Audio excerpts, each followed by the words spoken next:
मुझे तू कभी ना मिले, हम सफर मेरा तू बने ना बने फासलों। কেমন আছেন? ভালো। আপনি?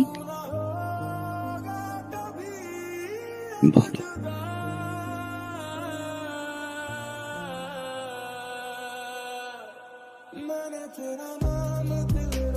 এটা রাখো ভাইয়া। এটা কি? 1.5 লাখ টাকা। 1.5 লাখ টাকা? কেন? ওই যে তোমাকে না বলে নিয়েছিলাম। এটা লাগবে না। ছোট ভাইকে থেকে 1.5 লাখ টাকাতে একটা মোটরসাইকেল দিতেই পারি। রাখ, এটা লাগবে। রাখ রাখ রাখ।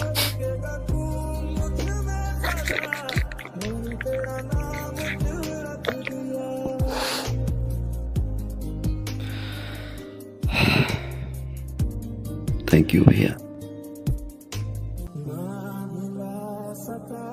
Thank you.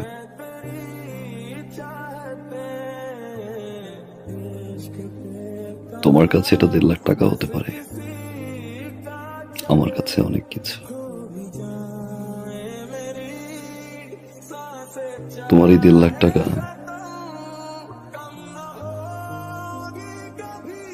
আমার এই জীবনের মোড় ঘুরিয়ে দিয়েছে ভাইয়া।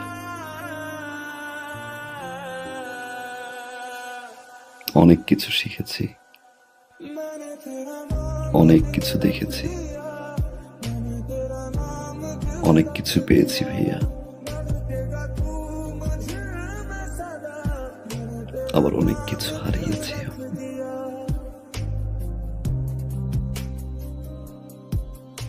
এতদিন পরে এসে আমার মনে হলো এই টাকাটা তোমাকে ফেরত দেওয়া উচিত, কারণ এই টাকাটা আমার কাছে এখন বোঝা।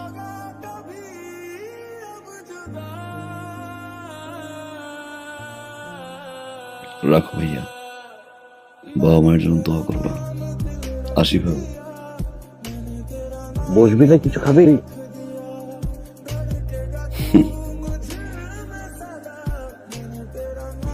যে বাসা এখন পর্যন্ত আমার বাবা মাই খেতে পারেনি, সে বাসা আমি খেয়ে কি করবো ভাইয়া? ভালো থাকো।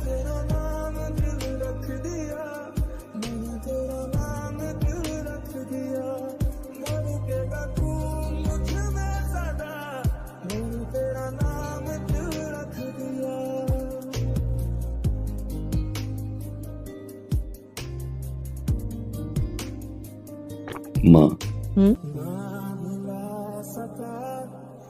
আগামী 15 তারিখে আমাদের ফ্লাইট। আলহামদুলিল্লাহ আমরা হজে যাচ্ছি। আলহামদুলিল্লাহ। আলহামদুলিল্লাহ। কিন্তু বাবা, একটা দেনা ছিল তো। দিয়ে আসছি, যার টাকা তার হাতে পৌঁছে দিয়ে আসছি। খুব ভালো করেছিস বাবা। হজ থেকে এসে ইনশাল্লাহ বাবাকে নিয়ে সিঙ্গাপুর যাব। হার্টের ট্রিটমেন্ট ওইখান থেকে করে নিয়ে আসবো। কিন্তু বাবা, আমরা এই যে সবাই মিলে আমরা হজ করতে যাইতেছি, কতগুলো টাকা খরচ হইতেছে, তারপর তুই দেনাটাও শোধ করলি। মানে দেশের মধ্যে একটা ভালো ডাক্তার দেখাইলে ভালো হতো না? সিঙ্গাপুরে যাওয়ার দরকার কি? দেশের ডাক্তার তো রেফার করলো না,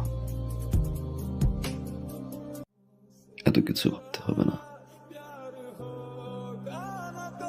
আমি যতদিন আছি তোমাদের সেবা করে যাব।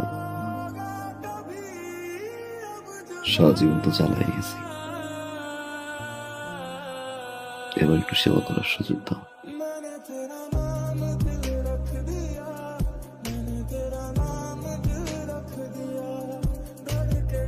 আমার বাবা, আমার তোর পাশে রাখুক বাবা। আমার পাগল ছেলে মানুষ হয়েছে, আমার আর কিচ্ছু লাগবে না বাবা, আর কিচ্ছু লাগবে না।